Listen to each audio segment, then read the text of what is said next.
It is everywhere. It fills our homes, illuminates our streets. Where there is light, there is the presence of God. Even in the darkness, His love comes through. It gives without measure and goes the extra mile. It endures forever. It is like no other. Truly, there is no love greater than a love like His.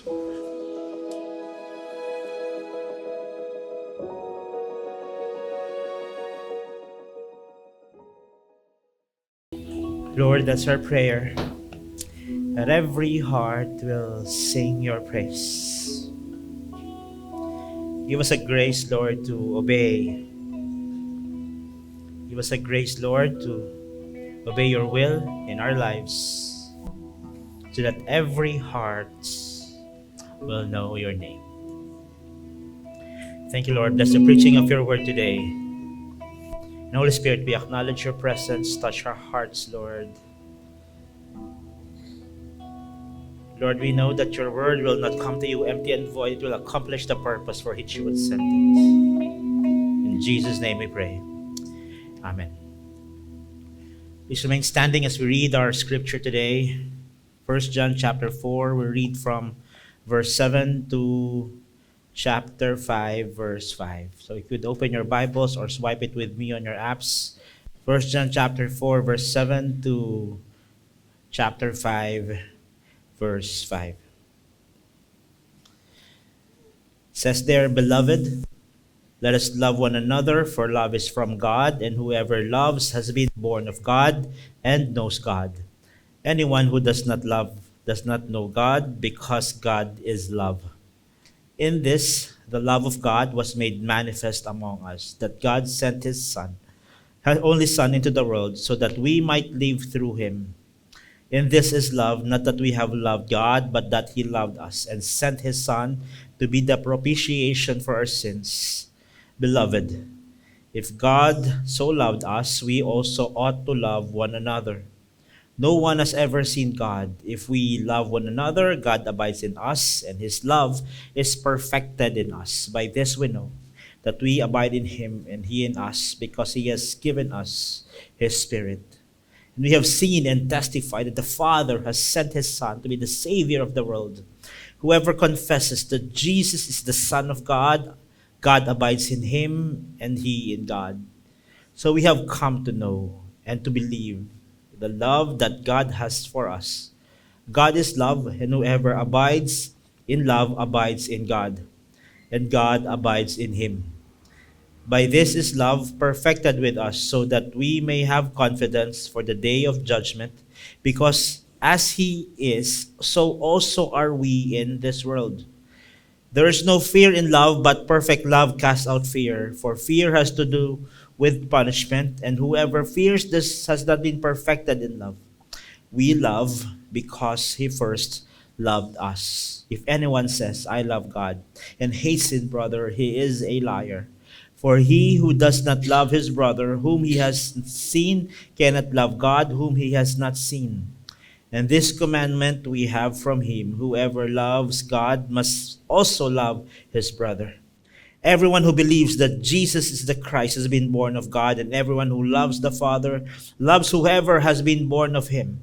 By this we know that we love the children of God, when we love God and obey His commandments. For this is the love of God, that we keep His commandments. And His commandments are not burdensome. For everyone who has been born of God overcomes the world, and this is the victory that has overcome the world, our faith. Who is it that overcomes the world except the one who believes that Jesus is the Son of God? That is the word of the Lord. You can now take your seats. All right, good morning po sa inyong lahat. I'm Pastor Elijah, one of your pastors here at our church in Carmona, wherein we only do two things, and that is to honor God and make disciples. Before I go through ending the series today, I'd like to report kung ano po nangyayari sa ating Every Nation campus. So today is our campus Sunday. So I'd like to honor Ginny's here, Pray, I saw Pray kanina, and Eka, our campus missionary. So, and the volunteers actually that, so meron po tayong work. We are going to Carmona National High School at saka po sa ALCH to actually minister to the students and to share the gospel. So this week we went through some of those pictures sa Carmona National High School, and also last Sunday our Every Nation campus conducted a love test training, equipping our students to share the gospel and extend God's love to the lost. As a result, we had a successful campus evangelism last Thursday. So the campus evangelism team conducted love tests with the students of Carmona National High School and ALCH last Friday. The great thing is, after receiving a great response from those they shared, so nung mga na-sharean po nila, yung mga taong naka-receive, sila naman yung nag-share sa mga kaklase nila.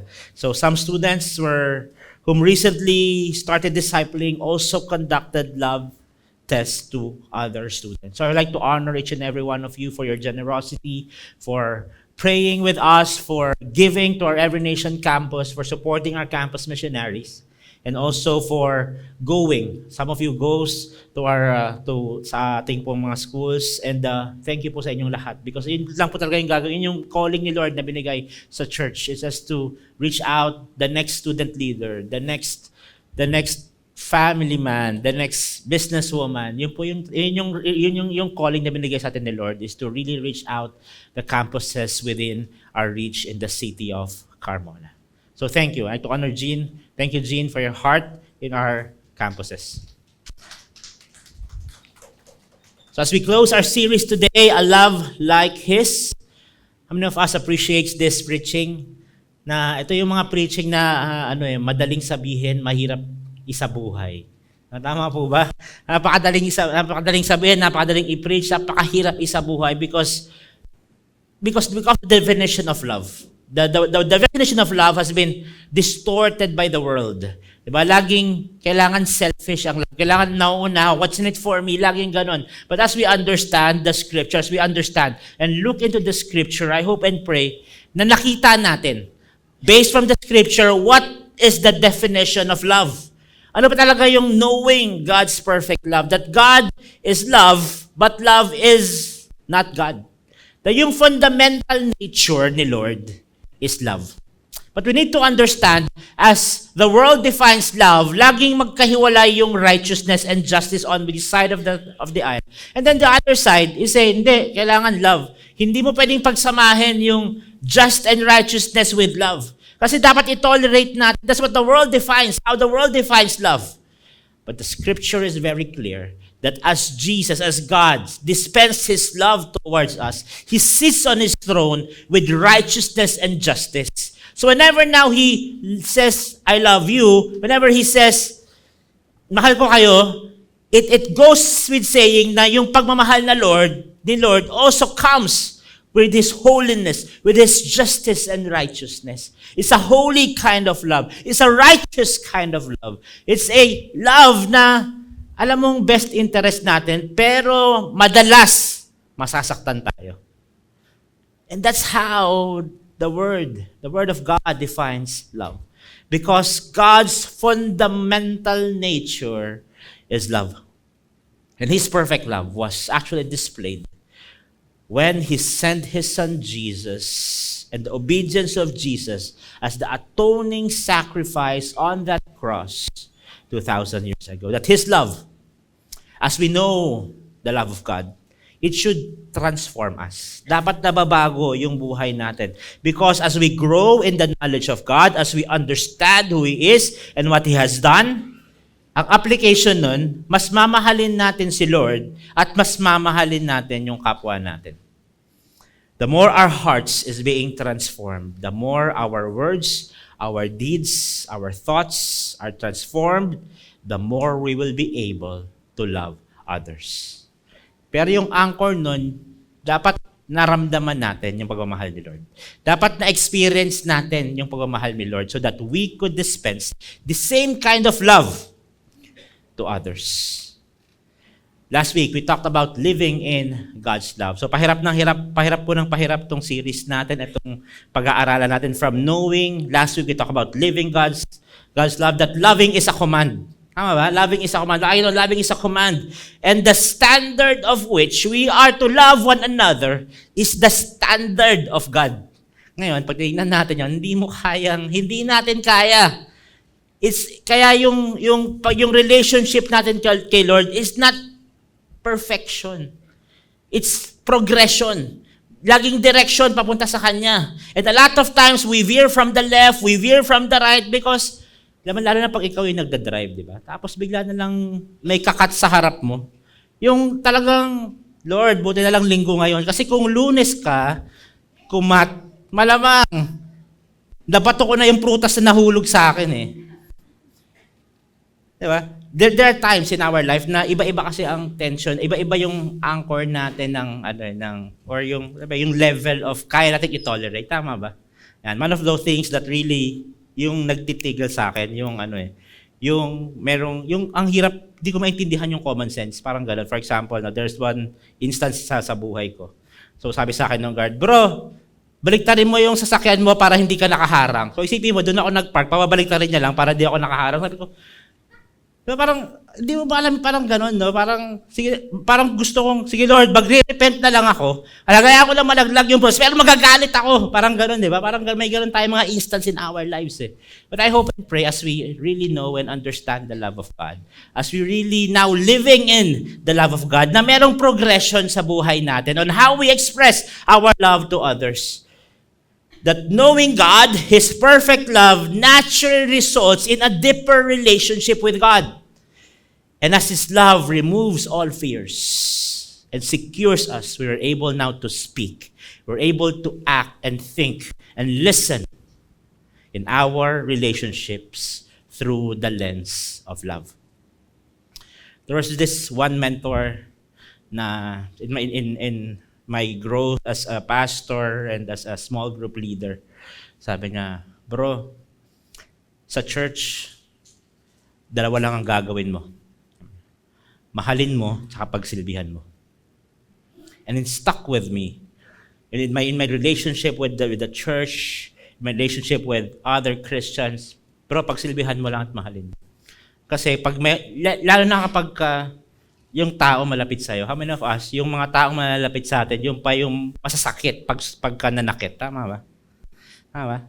O ako lang ang ganon, magre-repent na po ako. Ito sinasabi niya lagi. Pag hindi mo yan natutong mahalin, hindi ka mag-grow sa relationship mo kay Lord. And pag hindi ka nag-grow sa relationship mo, that first time, sabi niya, padadalan ka pa ni Lord ng 10 ganun para mag-grow ka lang sa Kanya.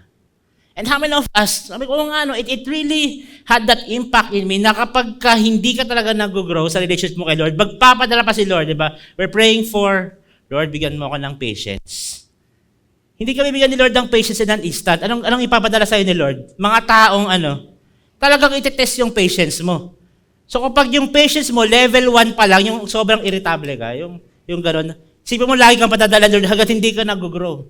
And because yun talaga yung gusto sa atin ni Lord, mag-grow tayo sa relationship natin sa Kanya, mag-grow yung fruit of the Spirit na meron tayo. And as God now brings us into maturity, into that direction of purpose in our lives, meron talagang mga tao na gagamitin ni Lord para mag-grow yung pasensya mo, para mag-grow yung pagmamahal mo. Hindi po yan yung katabi mo na ginagamit ni Lord, kakampi mo po yan. Diba? Pero may mga tao talaga na gagamitin ni Lord para maintindihan mo na ginogrow pala ako ni Lord. That in every circumstances na meron tayo yung ginogrow ni Lord, hindi yung katabi mo. Na tayong nilalabas ni Lord in our comfort zones. That we could now act, we could speak, we could think, we could listen in our relationship through the lens of love.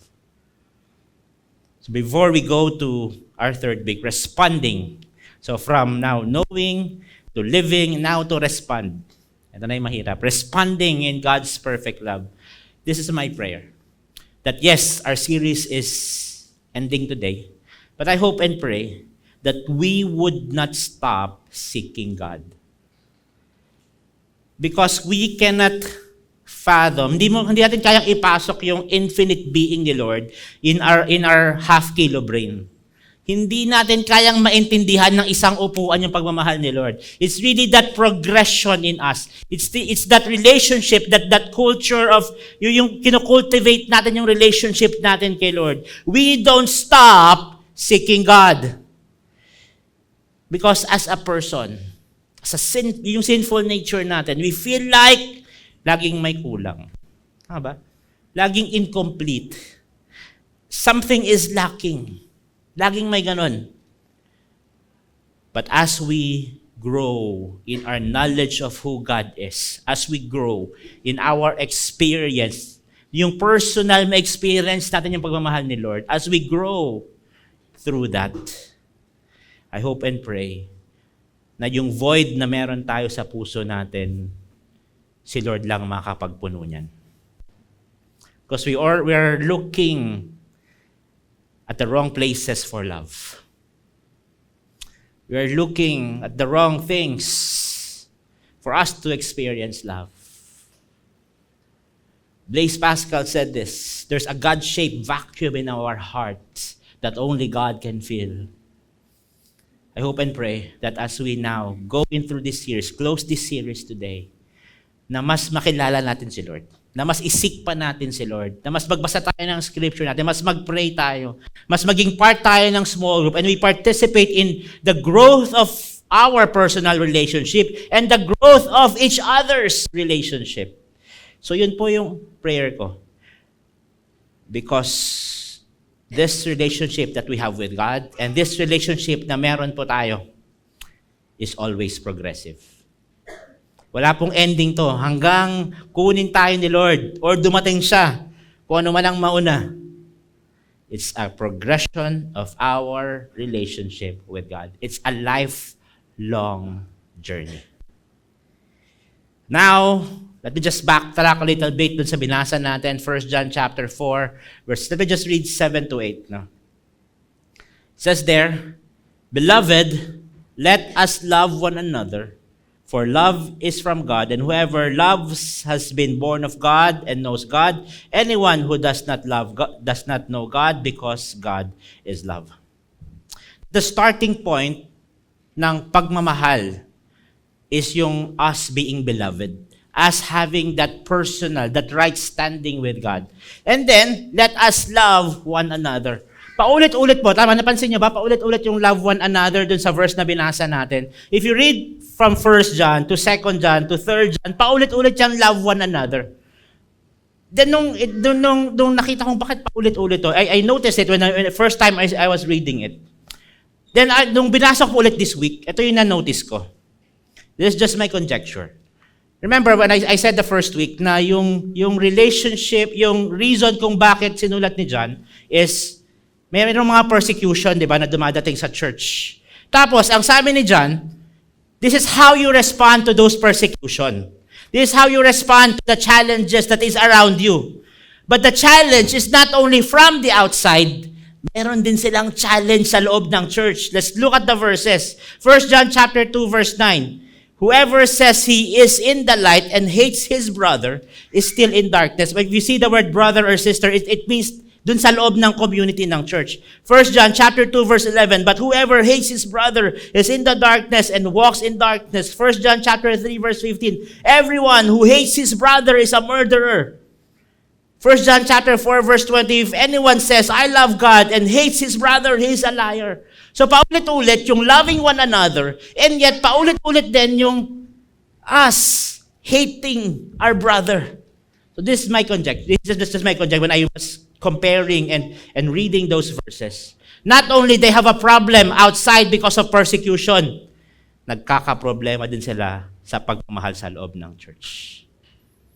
That's why God is encouraging them to love each other as brother, as sister. So meaning, baka meron doon na usher na kapag may pumasok na isang member, ito, kagalit ko to eh. Hindi ko nga pagbubuksan ng pinto to. Doon ka na sa next na service pag hindi na ako usher, di ba? Baka may ganun, di ba? Di ba? Yung may ganun. Baka yung, doon, yung tech at saka yung music team, nagpapatayan, uy, ito kakanta ko na rin. Okay na, tapos di naman iniikot yung di ba? Hindi niya na iniikot, pero okay na, di ba? Yan. Buti walang ganun sa Victory Carmona. So may kiskisan sa loob ng church. And I appreciate every time na may ganyang discussion, yung kiskisan sa loob ng church. I would really appreciate that kind of discussion. Bakit? So the only way magkakaroon kayo ng kiskisan is pag magkakalapit kayo. Tama? Kasi hindi ka naman nakapagkiskisan sa malayo. Mahirap magkiskisan kapag malayo ka sa isa't isa. And the only way magkakaroon ng kiskisan is kapag close tayo sa isa't isa. Kaya nag-grow ang church because of those things. Yan. Wala pong masyadong ganun sa church natin. Mababait talaga tayo sa Victory Carmona. Pero I'm thankful for this church. I'm thankful for the people that really promotes forgiveness and really that promotes reconciliation instead of adding fuel in the fire. Because yun talaga yung growth, yun talaga yung reason kung bakit tayo as Christians. That's why in that verse, 1 John chapter 4, beloved, let us love one another. That being God's child is the starting point of understanding what selfless love is. Yung relationship natin kay Lord, that's the starting point. That's the starting point. Meron ba ditong magkapatid? Yung may kapatid ka? Meron. Sino dito, yung best friend mo yung kapatid mo? Yes? Pero yung mortal mong kaaway siya rin.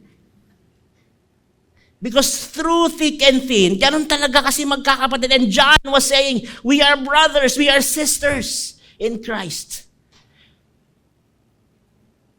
But John now says, in chapter 4, verse 19, we love because He first loved us. How many of us can say, I love God? How many of us can say, we love God? Kaya natin sabihin, tama? But we cannot say, I love Christ, but I do not want others to know that I love Him. Alam mo, yung parang secret admirer, di ba? Yung may sinusulat ka naman, tapos nakalagay from secret admirer, di ba? Hindi pwedeng sabihin natin na mahal natin si Lord and yet it's in secret. He first loved us. That this verse not only declares our love for Jesus, it also tells us when He loved us. I hope and pray maging tama yung understanding natin ng pagmamahal ni Lord at ang pagmamahal ni Lord sa atin. That Jesus loved us because, minsan ang understanding natin na mahal tayo ni Lord because He knew we would love Him back. It's not. He loved us before that. Even before the world were created. Even before we were born in our mother's womb, He loved us. In the mind, and the heart of God, Jesus loved us. He loved us when we are sinners. He loved us when we lived carelessly. He loved us when we are in our darkness. He loved us when we are in our lowest point of our lives. Hindi niya sinabi na, sige, pagpakaayos ka muna ng buhay mo bago tayo mamahalin. That's how the world defines love. Na kailangan tit for tat. Kailangan may mapala muna ako bago ako magmahal. Kaya nga nauso yung yung self-care. 'Di ba yung dahil nga magkagalit tayo, kailangan ako muna mag-self-care muna ako. But that's not biblical. Because the word of God is saying for us, because we experience love from God, because He first loved us. The only way I could be full is if I step out in faith and reconcile with my brother, if I reconcile with my sister. That's the only way. we could feel love. Na tayo yung may first step ng reconciliation. Na yes, masakit. Tama. Alam mo yun, yung mas close sa'yo, tapos pag nasaktan ka, mas malalim talaga yung sakit eh. And yet, because we've experienced the love of God in the first place, because He first loved us, we can now then love. Our love from Jesus comes from Him. Our love for God is always a response of our love, of His love. He initiates His love. We respond in love. We never have to draw God to us. Hindi mo pwedeng sabihin, Lord, nagsiserve ako sa ministry. Lord, mahal kita, mamahalin mo rin ako pabalik. No. God draws us to Himself. So wala talaga tayong pwedeng ipagmalaki kay Lord. Yung tipong kahit ikaw pa magbukas ng 9 a.m. service, tapos ikaw pa yung magsara doon sa 4 p.m. service natin. Tapos sabihan mo si Lord na, Lord, ginawa ko itong mga bagay-bagay na to. It's just by the grace of God that we could do it. We love Him because we find He has loved us. We love Him because we have that sense of gratitude that He loved us first. We loved Him from the influence of His own love. Because as the verse is saying, the way to be saved for a man, a woman, a child is to trust Jesus for the pardon of sin. And then, trusting Jesus, love comes a result. So yung love natin kay Lord, yung love natin sa katabi mo ngayon, dyan sa mga kapitbahay na hindi ka mahal-mahal, is just a fruit of the love that we received from God. It was never a root. That's why it is said in Galatians chapter 5, it is the fruit of the Spirit. Once we have the Spirit, then we could dispense love. A selfless kind of love. Jesus loved us. Janine alluded to that a while ago. He chose us. He redeemed us. He called us to Himself. He pardoned us. He has taken us into union with Him. We need to look at Christ's love first. Then the result is loving Him back. How many of us are, discouraged a lot of times kasi alam mo na hindi mo mabalikan yung pagmamahal ni Lord sa'yo. Yung alam mo, hindi mo masuklian man lang. How many of us are discouraged because we feel like that? Diba? Yun yung nature ng tao eh. Yung, mahal ako ng asawa, pero hindi mo mag-give back. Hindi mo mapantayan. And then we feel discouraged, we feel distressed because hindi mo magawa. But here's the beauty of the love of God. You can forget your own love to Him. And you just think and meditate His great love for you. And once you think and meditate and experience His great love for you, then loving Him is just a result of that great love that you received. So the world is saying, kailangan mo mag-perform para mahalin. The world is saying, performance-based ang love. Depende sa performance mo yung pagmamahal na ipapakita ko sa iyo. Depende sa nararamdaman ko yung pagmamahal na nakikita na bibigay ko sa iyo. Depende yung respect na ibibigay ko sa iyo. Depende kung paano mo ako. That's how the world defines it. That's the world defines love and respect. But the biblical definition of both love and respect, that we love in spite of, we respect in spite of. We love whether he deserves it, whether she deserves it. We love whether he deserves it or whether she deserves it, because that's what Christ has done for us. He loved. We love because He first loved us. The more we think of the love of God, the more we experience the love of God, the more we think of Him, the more of what we received from Him. God, who is the author And the source of love is the foundation upon which our capacity to love one another is built. We need to understand that that is the foundation why we can love one another. He first loved us. Tama, di ba? Madaling sabihin na, Lord, mahal kita. Yes? Pero pag sinabi mong, Lord, mamahalin ko tong kapitbahay ko na lagi na lang, hindi naman nagbabayad ng monthly dues eh. Tapos yung basura niya doon sa basurahan ko nilalagay. Lord, itong kapitbahay ko, lagi na lang, Lord eh. Lagi na lang eh. Yung sasadyain niya talaga na kung kailan ako papasok, doon siya magpapark sa harapan ng parking space ko para hindi ako makalabas at malate ako. Itong office mate ko, Lord eh. Lagi na lang eh, kapag pasahan ng deadline, sa kanya ang credit, kahit ako gumawa. Hindi man lang ako i-acknowledge na sa akin galing lahat ng hard work. Itong boss ko eh, lagi na lang bida sa higher management eh, pero ako lang naman ang gumawa ng lahat.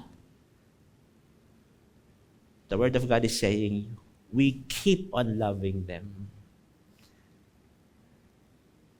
And we were having this discussion sa preaching huddle. Yung feeling namin, yung parang ang dali nating pag-usapan to eh. Pero napakadaling pag-usapan, napakahirap lang talagang gawin eh. Because that selfless kind of love, it's really impossible. It's very difficult in this life. But last week's preaching says God has given us His what? His Spirit in us now, because the Spirit is in us. Love now becomes a fruit of what we do. In verse 20, it says there, if anyone says, I love God, and what? Hates his brother, is a... Sino dito yung mahal mo si Lord? Sige, taas niyo yung kamay niyo. Sino dito yung mahal mo yung kapitbahay mo? Ba't parang walang nagtataas ng kamay? Ang hirap, di ba? Sino dito yung mahal mo yung, ito lang, kapatid na lang, sige. Kapatid na lang. Ano yan, mortal enemy yan eh. Diba? Best friend yan pagka okay, kapag magkagalit, mortal na enemy. Tama ba? Hates his brother, he is a liar. For he who does not love his brother whom he has seen, and cannot love God whom he has not seen. And this commandment is we have from him. Whoever loves God must also love his brother. Just a trivia. If you read Matthew, Mark, and Luke, 68 chapters yun, Matthew, Mark, and Luke. Love was mentioned 47 times. If you read 1 John chapter 5 lang, isang chapter lang. Love was mentioned 46 times. Sabi mo yun yung Matthew, Mark, Luke, 47 times. Tapos yung 1 John chapter 5, 46 times na mention yung love. Yung John has 21 chapters. 57 times na mention yung love. So pag pinag-combine natin yung 1 John, 2 John, 3 John, tsaka yung John na sinulat niya, love was mentioned 103 times.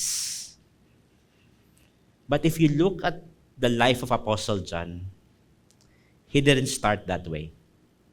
There was a story in the gospel na may sinasharan sila, tapos ayaw makinig ng mga tao. Itong magkapatid na to, kaya ang tawag sa kanila Sons of Thunder. Dahil, nung hindi nakikinig yung mga tao sa kanila, itong magkapatid, ang sabi, Lord, pagpadala lang ng apoy sa langit para masunog sila. Parang tayo, di ba, yung kapitbahay natin minsan gano'n eh. Lord, pwede bang magtawag ka ng apoy at masunog tong mga to? At itutulak ko sa impyerno tong mga kapitbahay ko na to. Yan. Nagsimula si John ng gano'n. Kaya sila Sons of Thunder eh. Kasi galit na galit talaga. He was angry. He was arrogant. He was self-absorbed. He started in the journey of God with that mindset, with that kind of lifestyle. Naggalit siya lagi sa mundo. Kaya ito yung mga pasimuno ng away siguro nung panahon ni Jesus eh. Ayaw mo magsipagaling, sige, suntukan na lang tayo. Di ba? Parang mga disciple na to. He started that way. He was angry. He was prideful. He was arrogant. The thing is, he knew Jesus loved him in spite of his anger. He knew Jesus loved him in spite of him being arrogant. He knew Jesus loved him in spite of being self-absorbed. From experiencing, knowing the love of God, and living God's love, at the end of his life, nung matanda na siya, isipin mo yun, 103 times he mentioned love in the 26 chapters that he wrote. It was times 2 of what Matthew, Mark, and Luke wrote. From being a prideful, arrogant, self-absorbed man to being John the Beloved. That journey of walking with God, that journey of experiencing God, knowing who Jesus is, at the foot of the cross, he saw firsthand the example of how love should be. Lord, forgive them, for they do not know what they're doing. He was Jesus, the Son of God. He could have commanded his angels, but he did not. John saw it firsthand. And when he wrote his gospel, God changed his life. So I don't know where you're coming from today. Maybe you're that same John that is angry at the world. Maybe you're that person na, yun naman, yung konting gano'n lang galit ka na agad. Alam mo yun, yung konting gano'n lang nakakasigawan. Alam mo yun, yung feeling ng tao, galit ka na pero passionate ka lang talaga. Pero alam mo na parang mataas ang decibel nung sinabi ko kanina. Para akong naka-mic kanina. But God can change you. Just how he changed John from being that angry person to being John the Beloved. That's why he was called the Apostle of Love. Now, that word and this commandment, saan ba yan galing? Saan ba yan galing? Now, let's look at that conversation of Jesus and the Pharisee in Mark chapter 12. Sabi niyan, and one of the scribes came up and heard them disputing with one another, and seeing that he answered them well, asked him, which commandment is the most important of all? It was a trap question. Kaya sa dami ng sinabi mo, Lord, sige, anong commandment yung pinaka-important sa lahat? This is how he answered. Jesus answered, the most important is, Hear, O Israel, the Lord our God, the Lord is one. So he quoted from the Torah, Deuteronomy chapter 6. And you shall love your God with all your heart, with all your soul, with all your mind, with all your strength. And the second is this, you shall love your neighbor as yourself. There is no other commandment greater than this. Remember the 10 commandments that Moses wrote? If you summarize the first 4 commandments, is loving God. If you summarize the last 6 commandments, it's about loving others.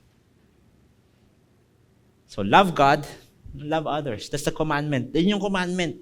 But how many of us, kapag naririnig mo yung word na commandment, naririnig mo yung word na rules, para kang yung sa puso mo talaga ayaw mong sumunod. Yung ano mong ganun. Yung narinig mo lang na, ay, utos to eh. Mukhang masarap sumuway ngayon sa boss ko. Yan. Mukhang masarap, deadline kahapon, sige, bukas ko ipapasa. Yung sinasadya mo talaga na, na sumuway sa batas yan. Isipin mo, no jaywalking na napakala na kulay pink pa. Tapos doon pa talaga nagtatawiran, di ba? Di ba? Kaya nga binago na eh. Di ba? Bawal tumawid, nakamamatay. Tawid pa rin ng tumawid. Hanggang sa bawal tumawid, may namatay na dito. Yun na yung nakalagay. Tawid ng tawid eh. How many of us have that kind of attitude? Na, hindi naman sa pagtawid, di ba? Pero alam mo yun, yung, pag nakarinig mo yung word na commandment, parang hirap ka. Tama? Now let's look at the next part. Yung Matthew, yung 1 John chapter 5. Everyone who believes that Jesus is the Christ has been born of God, and everyone who loves the Father loves has been born of Him. So inulit-ulit.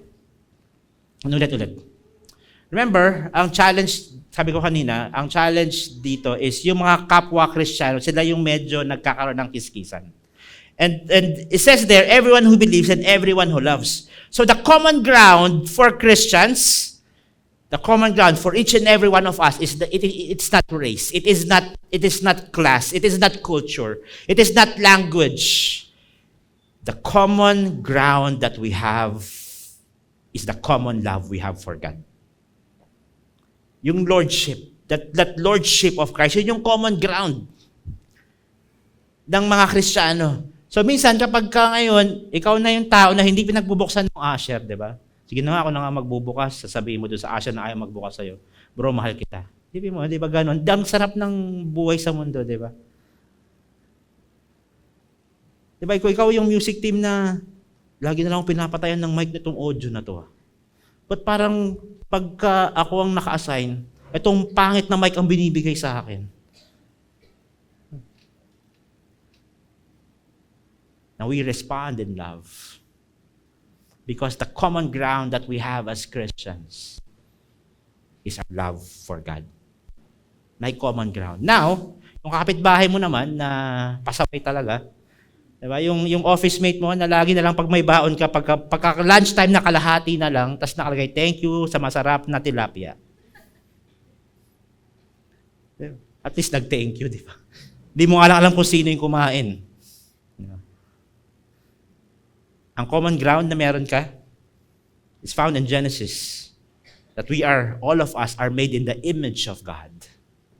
Because all of us are made in the image of God, we will respond how God loved us. Because alam mo na yung kaaway mo sa opisina, yung boss mo, lagi na lang, boss, ikaw na lang laging bida. Hindi naman ikaw gumawa niyan. Diba? Report ka ng report, di mo naman alam kung hindi mo naman naiintindihan kung anong report yan. We still continue to love because we understand that He is made from the image of God. That's the common ground that we have. That's why in verse 2 it says there, by this we know that we love the children of God when we love God and obey His command. Ano naman yung word na commandments? For this is the love of God, that we keep His what? Doon naman yung word na commandments. But look at the next phrase. And His commandments are what? Not burdensome. It's parang hindi nature ng tao, di ba? Na pag nakakita tayo ng commandment, talagang bawal tumawid dito. Doon ka talaga tumatawid eh. Di ba? Bawal tumawid dito, may namatay na. Ikaw na yung next, pag tumawid ka pa. It's not burdensome. John is not saying that obedience is an easy thing. He is not saying that. Kasi kung sinabi niya that obedience is an easy thing, di dapat hindi niya na sinulat yung 1 John chapter 1 verse 8. If we confess our sins, He is faithful and just to forgive us. Kasi alam niya that obedience is not easy. But Jesus Himself said, my yoke is easy and my burden is light. You know how Jesus said that, my yoke is easy and my burden is light. Sa ano kasi natin sa Philippine culture, 'di ba yung pamatong? Yan, kami pong mga laki-laki po kasi ako Maynila, so hindi ko alam yung pamatong eh. Yan. Explain lang po sa atin to ni Kuya Peter nung nakaraan. Yung sa Kalabaw, 'di ba? Yan, siya yung nag-aararo. Yan. Sa ancient Near East, yung pamatong hindi yan isa, dalawa. Dalawang pamatong. So, dalawang baka o dalawang kalabaw yung nagpaplaw ng lupa. So, when Jesus was saying na my yoke is easy and my burden is light, that means the reason why it is easy, it's not because of us. It's because nasa Kanya yung isang part ng pamatong. That's why when he says, my yoke is easy and my burden is light, come to me, all you are who are burdened, and I will give you rest. So yung rules, the burdensome of rules and regulations, it's not easy. It's difficult, but when you come to God, it's easy because Jesus simply says, love me, love my people, and obedience will just be a result of that. Love me, love my people, obedience is now a result of that. Let me illustrate. Meron ba ditong may anak? You want to raise your hand? Sino dito mahal mo yung anak mo? Sino dito pinag-aaral mo yung anak mo? Yes? Tama. Now, this is my illustration. Article 14, Section 1 of the 1987 Constitution said this. The state recognizes the right of every citizen for quality education. This principle extends into the private sphere where parents, tayong mga magulang, play a central role in ensuring that their what? Children receive the necessary education. That's written in the 1987 Constitution, Article 14, Section 1. In the Family Code, 220, Paragraph 2, nakalagay dyan, to give them what? Love and affection, advice and counsel, companionship, and understanding. When John was saying that the commandment is not burdensome, this is how I illustrate it. Isipin mo, papasok yung anak mo, alas 7 ng umaga. Tapos sabihin mo, papasok ka na anak, tingnan mo, sa article, ito sinulat sa Constitution, pinag-aaral kita kasi nakasulat dyan. Sino dito gumagawa ng ganun?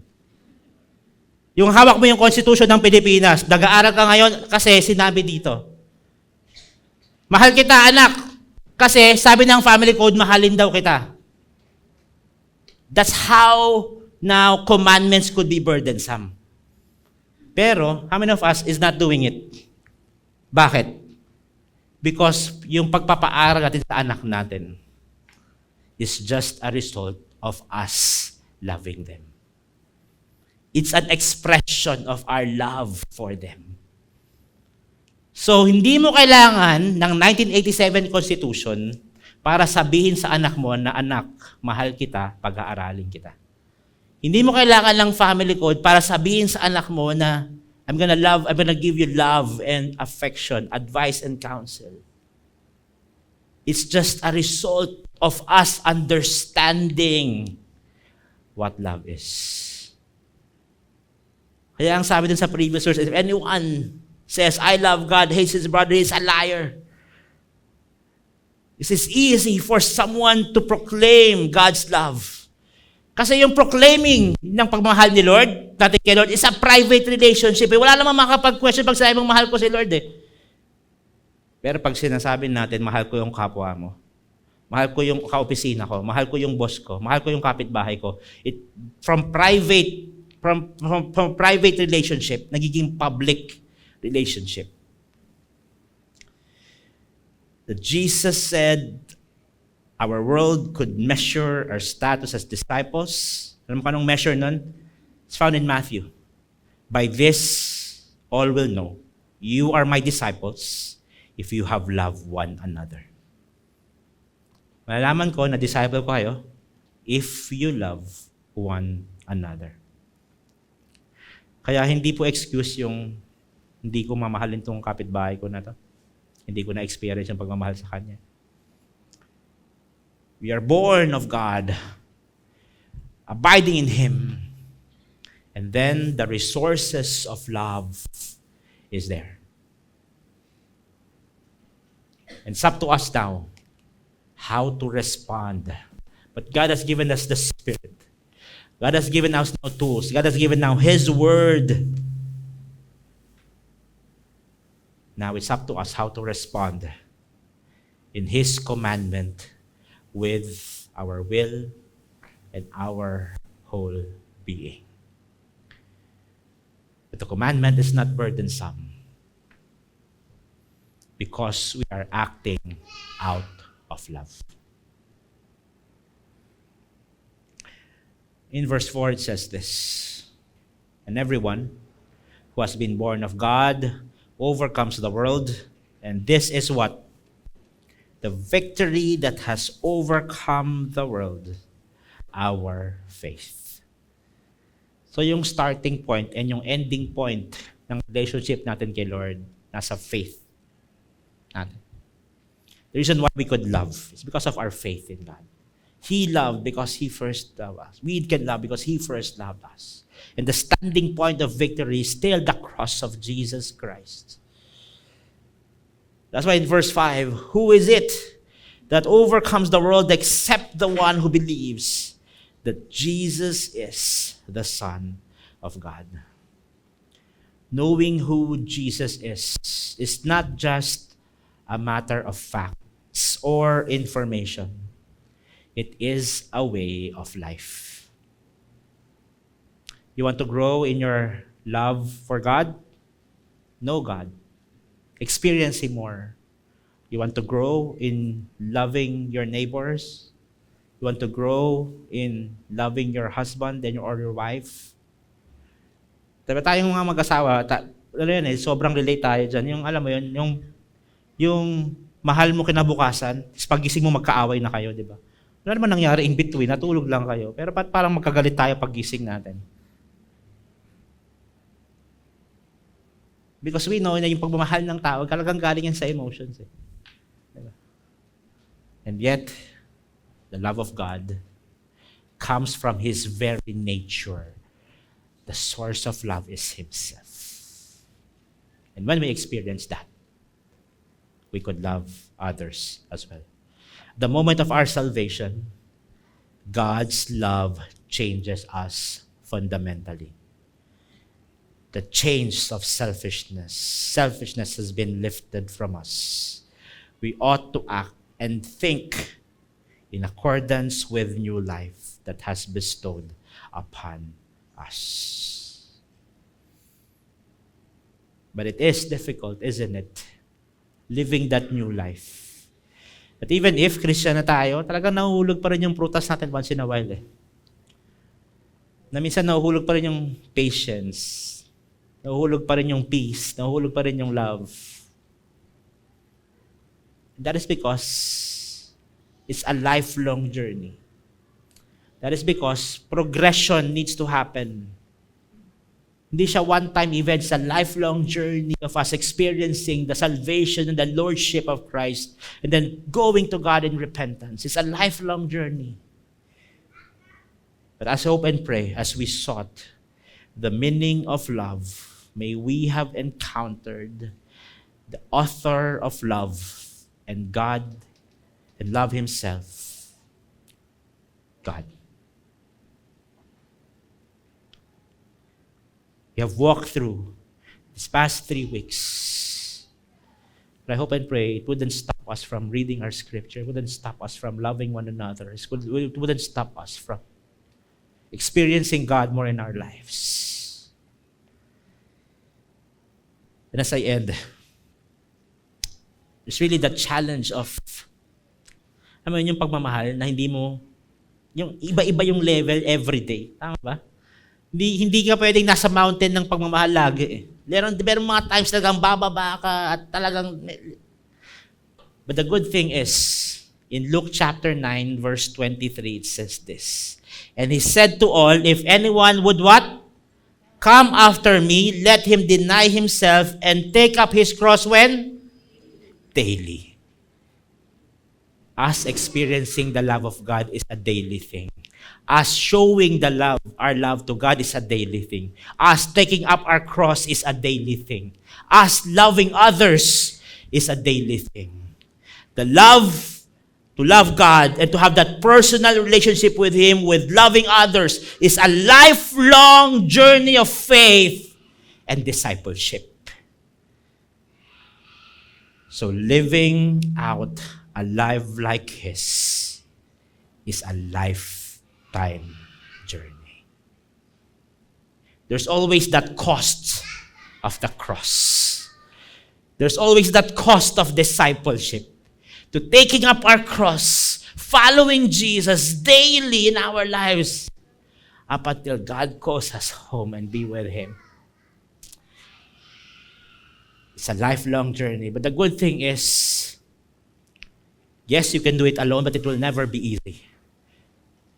But when we join with others in walking towards God, when someone will encourage you when you're down, when someone will pick you up and encourage you and will pray for you, it will be easier than doing it alone.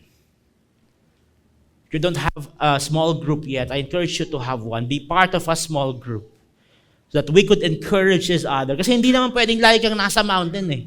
Meron talaga mga times na talagang sasagad ka sa lupa eh. And when the times comes na ang hirap ng pulutin yung sarili mo, there is someone that could always pick you up and pray for you and encourage you. Because walking with God, yes, it's a personal thing. It's a personal relationship. But we are called to walk together in the newness of life. Living out a love like His is a lifetime journey. There is a cost in following the cross. There is a cost in doing discipleship, and yet we can do it together. Shall we stand? We're going to pray.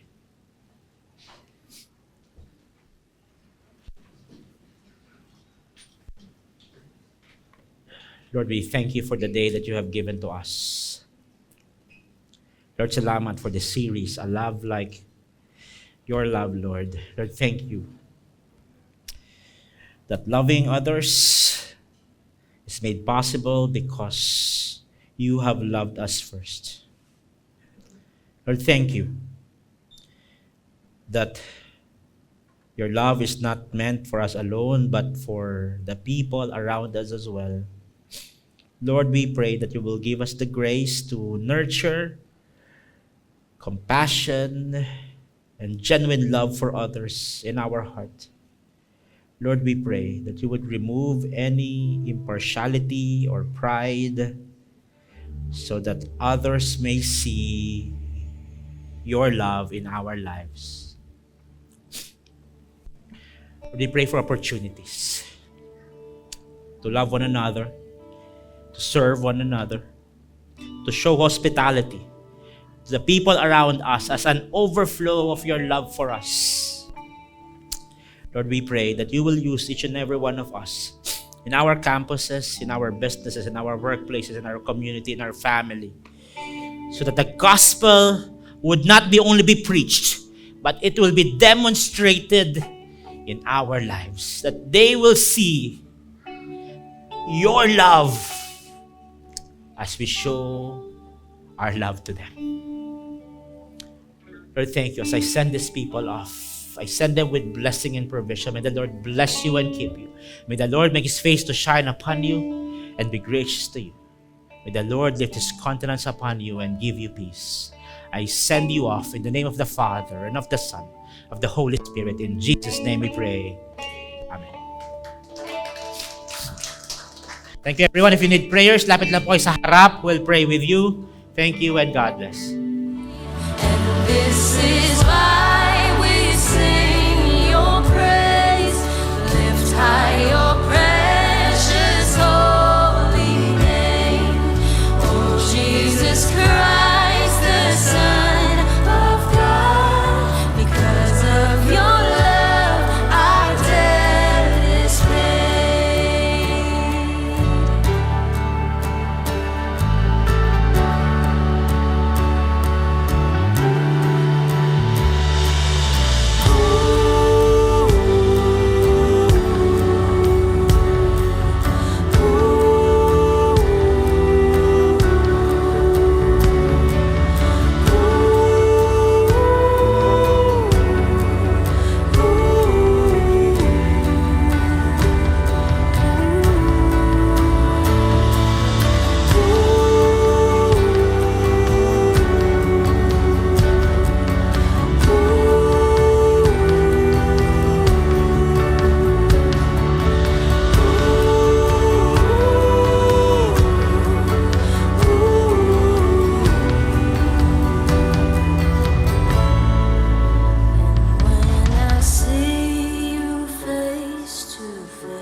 'cause in you I will remain, my dwelling place. You're my dwelling